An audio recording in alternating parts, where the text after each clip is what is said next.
What made Roman emperors never worry about the future? You've been living wrong if you haven't learned this from Epictetus. In the next few minutes, you'll understand why Marcus chose silence over arguing, why he walked the marble corridors of the imperial palace with calm eyes and a guarded heart. Imagine the torchlight flickering across the scrolls in his chamber, the scent of olive oil lamps lingering in the air, and the distant footsteps of guards echoing through the stone. You sit with your thoughts surrounded by history, yet haunted by a single modern question: should you give them another chance?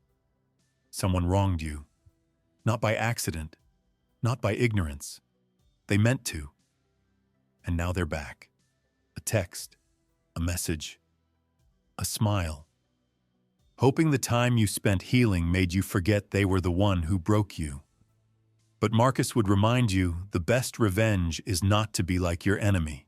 Are you strong enough to walk away, not out of bitterness, but out of clarity? So before you get comfortable, take a moment to like the video and subscribe, but only if you genuinely enjoy what I do here. To understand this better, let's go back to an ancient lesson from Marcus Aurelius. You reflect on how betrayal rarely arrives with a warning. It comes cloaked in charm, wearing the mask of closeness. Sometimes it even brings gifts. But afterward, you're left sorting through emotional debris, wondering how much of it was real. That's the thing, people don't always hurt you by accident.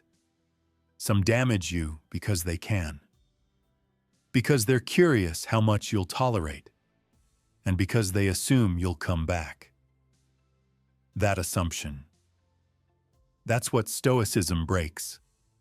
Epictetus teaches, when someone irritates you, it is your own response that is to blame. But what if they targeted you? The Stoics do not suggest blind endurance of cruelty.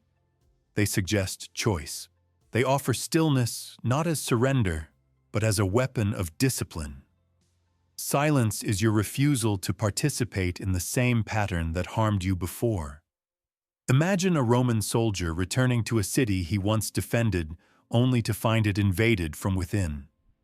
He doesn't fight the same battle twice out of nostalgia. He recognizes the breach and chooses another path. You are no different. Scholars still wonder if Stoicism risks cold detachment, if this emphasis on inner peace ignores the reality of human relationships. But the truth is more nuanced. The Stoic does not reject connection. They simply refuse to bleed for it twice. You sit now with the memory of the betrayal, the words they used, the smile after the insult, the pause before the lie. Noticing the intentionality in their harm is the moment you wake up. The old you would have answered, justified, pleaded. But you're not that version anymore. Now you observe. You analyze. You remain still. Because silence is not passivity. It is proof that you no longer need chaos to feel alive. You no longer need someone's apology to feel strong. You no longer confuse being needed with being respected. Seneca once wrote, "A gem cannot be polished without friction, nor a man perfected without trials." But friction doesn't mean allowing the same sandpaper to scrape you over and over. Trials are meant to refine, not repeat. And so you breathe. You close your eyes. You watch their message appear, and you do nothing, not out of fear, but because now you finally understand their second chance would cost you your first peace. You open the message. You read it once, then again. The words are careful, too careful. They pretend to carry concern, but underneath, you feel the calculation. This is not an apology.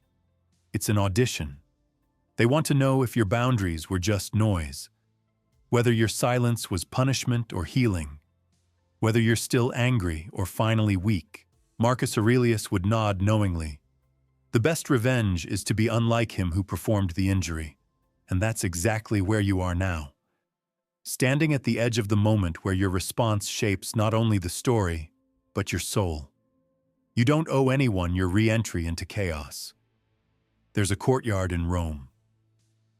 Ivy creeps along the stones, the sun spills golden light over carved statues. Marcus might have walked here after battle, after Senate debates, after betrayal. Not every injury leaves a scar on the body, some etch themselves into trust. Yet even the emperor, the most powerful man in the world, turned inward, refused to react outwardly, because not every attack deserves acknowledgement. This idea unsettles modern minds. You're told to speak up, say your truth, stand your ground. And those things matter when truth serves healing and speaking serves justice. But what if it doesn't? What if your silence isn't repression, but the highest form of clarity? You don't respond, not because you're afraid, but because you've evolved. Seneca once warned, "It is the power of the mind to be unconquerable." And what is more unconquerable than stillness in the face of manipulation? When they expect anger, you offer peace. When they expect groveling, you offer distance. When they expect reaction, you offer the closed door. People-pleasing, the hidden disease of the soul, is often disguised as kindness. But the Stoics would call it what it is: weakness born from the desire to be liked. They would ask, why do you seek to be understood by someone who proved they will distort your meaning anyway? You look at the message again, the ellipses, the softness, the bait. But you know now attention is not affection. Regret is not respect. And kindness that only arrives after consequence is not kindness, it is control dressed in new language. Epictetus taught, if someone succeeds in provoking you, realize that your mind is complicit in the provocation. So now you claim back your mind. You no longer allow people to hurt you twice, first when they act, and again when you chase the why. Why did they do it? Doesn't matter.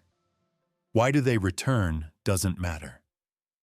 The real question, do you still value your peace more than their presence? Because the test has never been about how strong you are when you're angry. Anyone can burn the house down.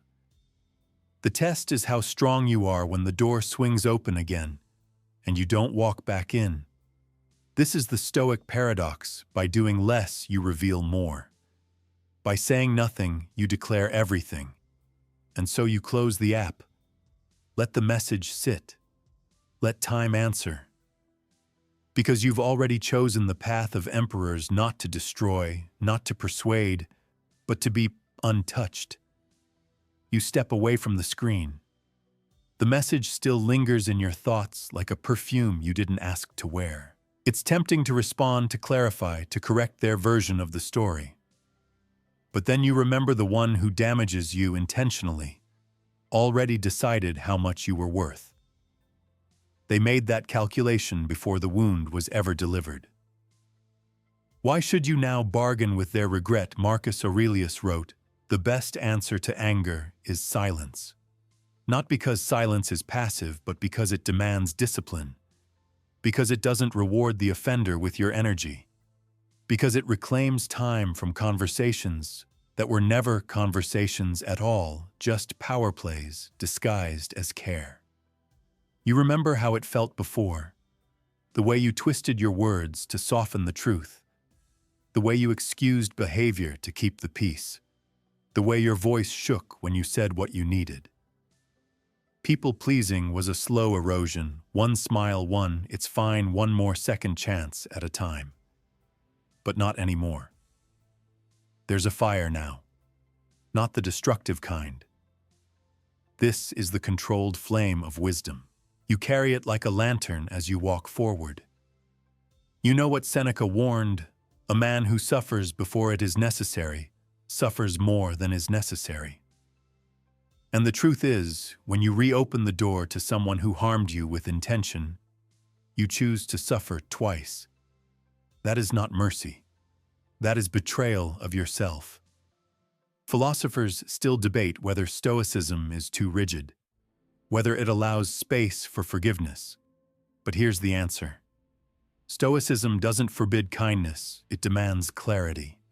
It asks you to weigh every choice not against how it makes others feel, but how it shapes who you become.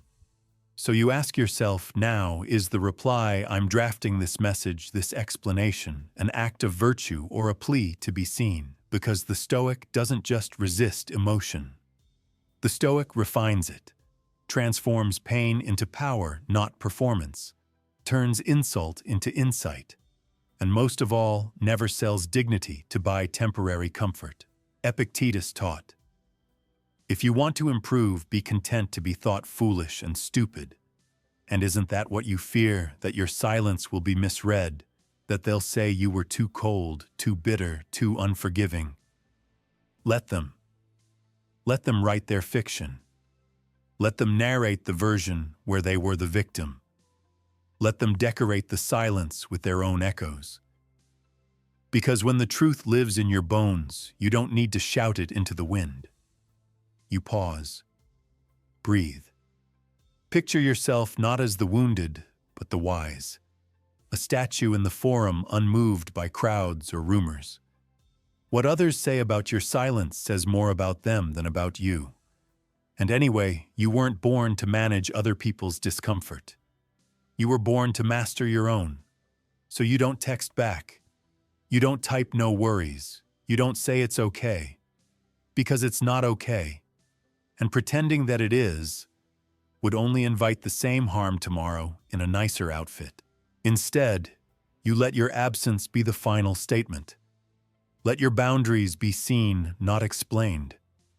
And if they wonder what happened, let them sit with it. Let silence do what words never could restore your power without needing a performance. There's a particular kind of silence that isn't absence, it's presence. Not the silence of defeat, but of decision. That's where you stand now. And though your fingers may itch to respond, to correct the record, to leave a clever remark that shows you weren't the fool, you stop. You don't speak from a place of pain. You observe from a place of power. Don't give circumstances the power to rouse anger, Marcus Aurelius once wrote. Anger doesn't help. And you know now, anger is a gift you give to the very person who least deserves your generosity. They sent the message. They came back after the silence.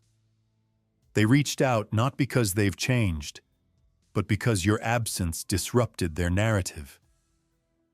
And now they want back in, not into your life, but into your mind, into the space you've just begun to clean, into the peace you fought so hard to build. And yet their message lands like a rock in still water. Ripples, doubts, memories, temptation. You wonder, should I explain how they hurt me? Would that be justice? Would it give closure? But here's the Stoic truth. Closure is a lie we tell ourselves to justify continued engagement. You don't need their understanding to heal. You don't need their apology to move forward. And you certainly don't need to offer them a final stage for their performance. Seneca warned, "It is not that we have a short time to live, but that we waste much of it, and you feel it now." The wasted time in imagined arguments, the mental rehearsals, the emotional spirals over someone who knew what they were doing, someone who watched you suffer and didn't blink. You remind yourself people don't always come back because they regret hurting you. Sometimes they come back because they want to confirm that they still can. That's not love. That's control. And Stoicism is the opposite of control. It's surrender to what you cannot change and dominion over what you can, which right now is your reply, or rather your choice not to reply. There's nobility in not reacting, but there's strength in reflection. So you ask, what does replying do for my character? Not my ego, not my image, my character. Would Marcus reply with bitterness? Would Epictetus fire back to win the last word? No. They'd let silence carry the burden of truth. They'd let virtue, not vengeance, decide their actions. You walk past your phone now, past the glow, past the pull. You let the message rot unread. Not to play games, but because life is not a game. And because sometimes the most stoic thing you can do is nothing. Not because you don't feel, but because you've finally learned that not every feeling deserves a performance. Let them wonder what your silence means. Let them wrestle with the absence they caused. Let them sit in the stillness that used to be your chaos. And you walk forward, slowly, steadily, like a Roman in his own parade, not looking back, not chasing ghosts, just mastering what you can. Yourself. The message still lingers, perhaps unopened, perhaps read too quickly, and yet its weight presses against your chest like a stone.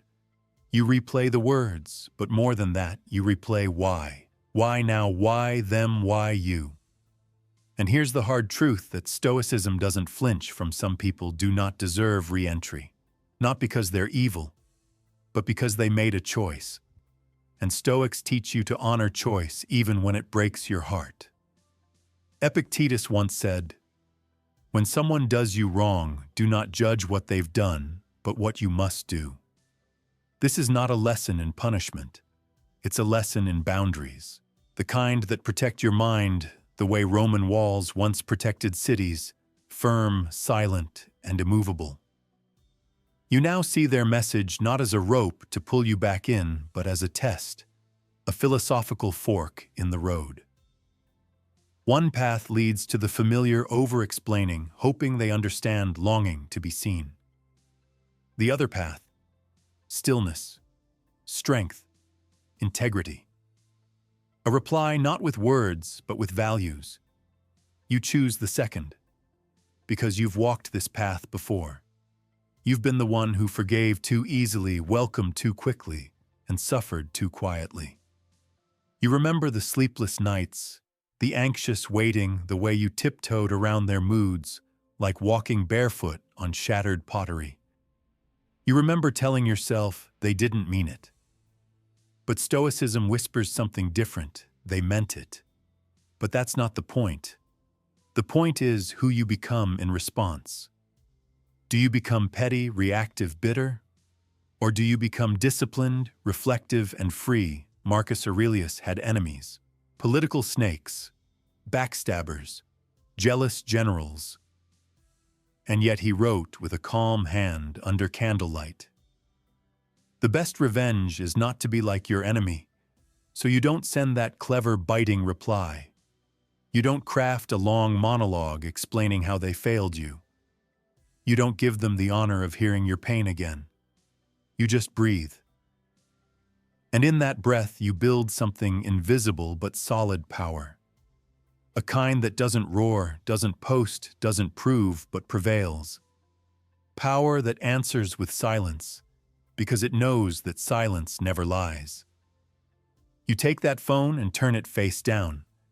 You stare at the wall, not because you're empty, but because you're full. Of self-respect, of quiet, of clarity. This is the Stoic moment modern life never prepares us for, when doing nothing is everything. People-pleasing has a cost. It's not just time or pride, it's self-abandonment. You used to think being agreeable made you kind. Now you understand it made you accessible, and not everyone should have access to your inner world. Not after betrayal, not after deliberate harm, not after the silence they gave when you needed words. So today, you step out of the cycle. You become a new kind of strong, not the kind that fights, but the kind that withdraws. Not to sulk, but to protect peace. You are not angry. You are not cold. You are not trying to make them feel small. You are simply done. There's a part of you quiet, persistent, that wonders if choosing silence makes you weak, if walking away means they win, if ignoring the message lets them think it didn't matter. But that's the trap, isn't it? That need to be seen, to be understood, to have your pain acknowledged by the very person who caused it. Stoicism doesn't concern itself with their perception, only with your character. Epictetus warned, "If someone speaks ill of you, do not defend yourself against their accusations, but reply, 'He surely did not know the rest of my faults, or he would not have mentioned only these.'" There is freedom in not needing to correct the story others tell about you. Because their story isn't your story, you begin to see it clearly now. Every time you reply to a hurtful person hoping they'll finally see your worth, you abandon your post, as the guardian of your own peace. And Marcus Aurelius, perhaps more than any Stoic, reminds you that your post is sacred. In his meditations, he wrote not to the world, but to himself in the still of night. The emperor of Rome talking only to the emperor within. That's what you're doing now. You're not ignoring them to punish them. You're not silent to appear stoic. You are silent because you are stoic. That silence says more than words ever could. It says, you don't own me anymore. You don't get to reach into my emotional vault just because you suddenly remembered the combination. You don't get to borrow comfort from the person you once pushed away. This is your boundary. And boundaries are not walls, they are doors. But not every knock gets answered. Sometimes you stand on the other side and watch the handle rattle, and you feel the urge to open. But you don't, because there's something dignified about not retaliating, something Roman about it, something older than the need to be liked, something that makes you feel in a strange way more alive. Scholars still debate whether the Stoics were too detached, whether silence and emotional discipline robbed them of depth. But they miss something. Silence is not emptiness, it is concentration. It's the drawing of all power inward like a bowstring before it releases. And that's what you're doing now. You're not collapsing. You're preparing. You're not shrinking, you're centering. The person who hurt you may never understand what they did. They may think you're cold, dramatic, proud. Let them. As Marcus wrote, it is not the actions of others that disturb us, but our opinions of them. Take away those opinions and the disturbance is gone. You choose what story you carry, not them.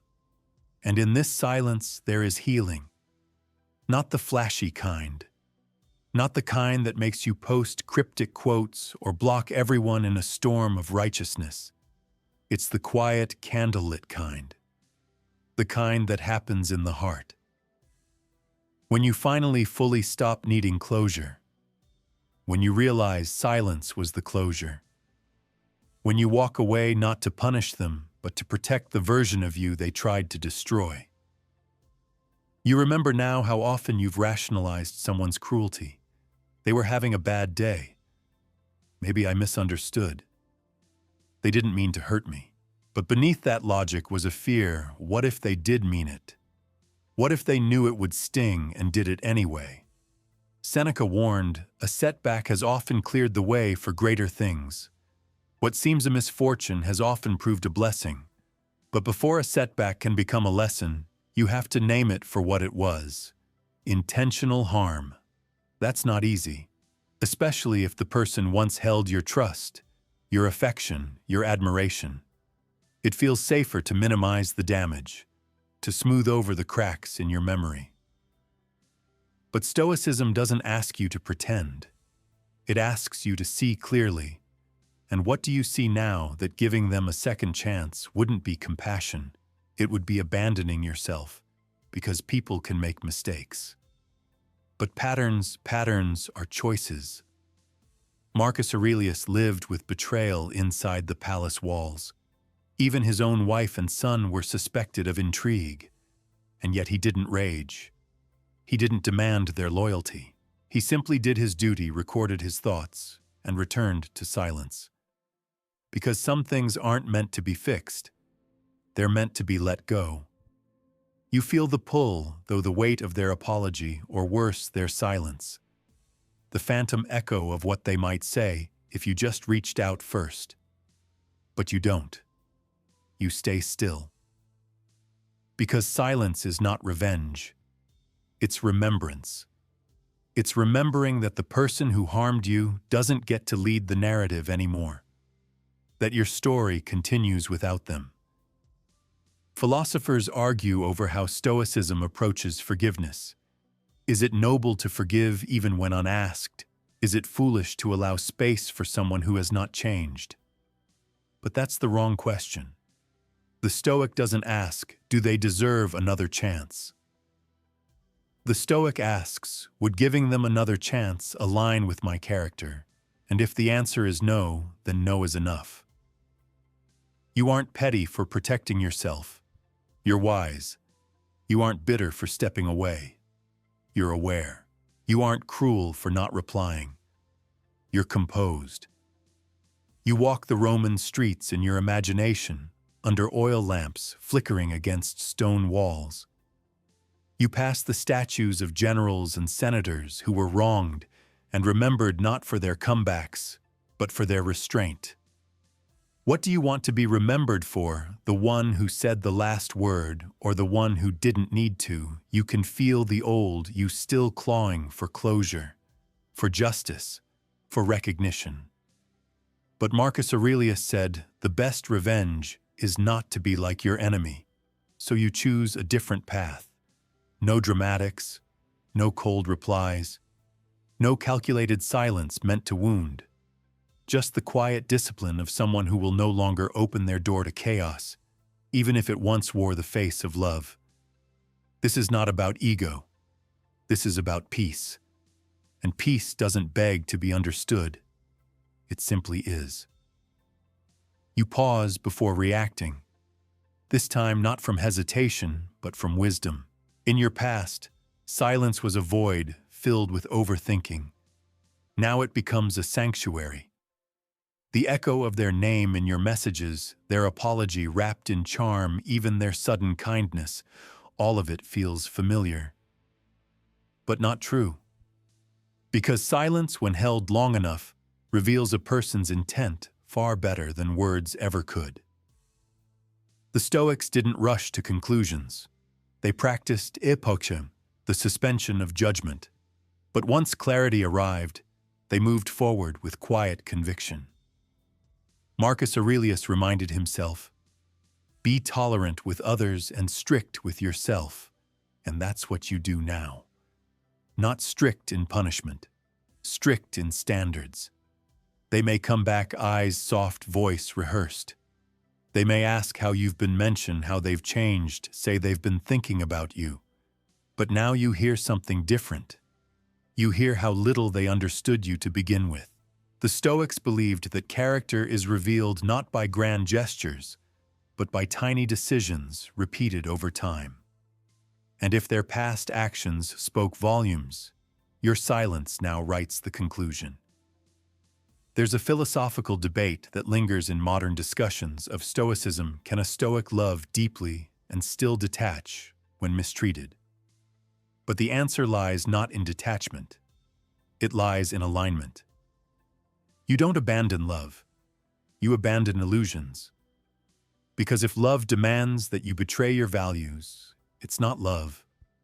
It's manipulation in disguise. You remember how Epictetus taught his students to imagine relationships like borrowed items. When you kiss your child, say to yourself, you are kissing a mortal. Not to be cold, but to be present. To appreciate without clinging. To hold with care and let go with clarity. So you let go not with anger, not with hope they'll regret it, but because staying would require you to bend. And bending isn't strength. Bending is breaking slowly. You walk forward now, past the version of you that would have responded to guilt. Past the echo of the person who clung to closure like air. You no longer need them to validate your pain. You no longer need them to confirm they meant harm. You know, and that's enough. The Roman baths are quiet in your mind's eye. You imagine Seneca soaking beneath warm steam, listening to the water trickle, reflecting on betrayal, not with venom, but with stillness. He wrote to Lucilius, "It is not that we have a short time to live, but that we waste much of it. You will not waste another moment on someone who played games with your peace. So when they text after the silence, when they act like nothing happened or everything has changed, you don't need the perfect reply. You already gave it. Your silence was the answer. They may accuse you of being cold, of being heartless, of acting like you were never affected. But that's the irony. You were affected deeply. That's why you stayed silent, because had you spoken, it would have come from pain, from an impulse to be heard, to defend your name, to scream into a void, hoping they'd finally understand. But now you realize something liberating: you no longer need them to understand. Seneca once wrote, "He who is brave is free." And few things are braver than refusing to chase after the people who hurt you, even when your heart still remembers the sound of their laugh. You've reached that still place. Not numb, not bitter. Just clear. When someone returns after damaging you intentionally, their comeback is often a test, not a reconciliation. They want to see if the door is still open, not to apologize, but to confirm that they still have power over you. So how do you respond? You don't. And if you must, you reply with kindness so unwavering that it disarms them, not out of manipulation, but because that's who you are now. Stoicism doesn't teach you to become emotionless. It teaches you to become undisturbed. That's very different. There's a moment from Marcus Aurelius's Meditations where he writes to himself, "The best revenge is not to be like your enemy." And you see it now not as weakness, but as discipline. Your calm reply or your continued silence is not a weapon. It's a boundary. They thought they could break you. And maybe they did once. But that was the version of you who still believed everyone deserved a second chance. Now you understand forgiveness doesn't always require reunion. Peace doesn't always mean reconnection. Growth doesn't need to be witnessed by the one who caused the wound. It happens in quiet, consistent decisions, in the daily refusal to water dead plants, in the strength to see an apology and not confuse it with healing. Scholars still debate whether Stoics truly practiced what they preached in their private relationships. Some wonder if their writings were too idealistic, too detached from real heartbreak. But maybe Stoicism was never about avoiding pain. Maybe it was about becoming someone who knows pain so intimately that it no longer controls you. You don't retaliate. You don't explain. You don't ask for clarity. You simply move inwardly, steadily forward. And when they text again, hoping to press the same buttons to reclaim the old access, they find the lock changed. Not because you're cruel, because you finally realized your inner peace is not up for negotiation. You remember now how you used to be. You'd reread their message 10 times. You'd pace. You'd rehearse your response, rewrite it, delete it, write it again, searching for the perfect mix of calm and clever. Something that would strike them with just enough sting to show you weren't weak, but not too much because you still wanted to leave the door open. That door is closed now. Not locked. Just no longer yours to guard. It belongs to your past. Seneca reminds us, "It is not the man who has too little, but the man who craves more, that is poor." You understand this now, not just about possessions, but attention, closure, revenge. You're no longer craving anything from them. This is what power feels like, not loud, not dramatic, but silent, rooted, untouchable. When they text you after all the silence, they expect to find the version of you that still bleeds easily. But what they find is someone who no longer dances for breadcrumbs of apology. Someone who doesn't need validation to confirm their healing. Your response is simple, if any at all. Hope you're well. Nothing more. Because the less you offer, the more they realize something has shifted. And what has shifted is your axis. You no longer orbit their gravity. You've reclaimed your center. Marcus Aurelius faced betrayal from those closest to him, even those he called friends. Yet in his writings, he never spills venom.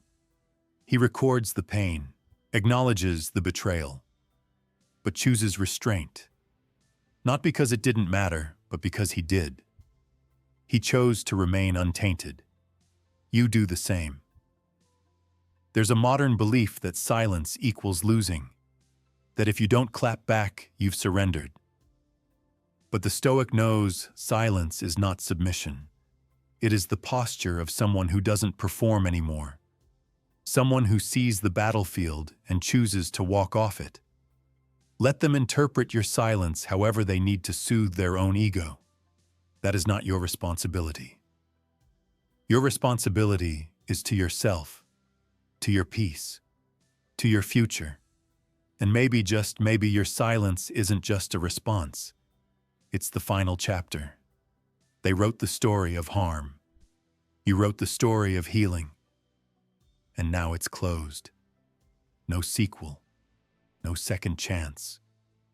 Not because you're cruel, but because you've finally understood your life moves forward not because of them, but despite them.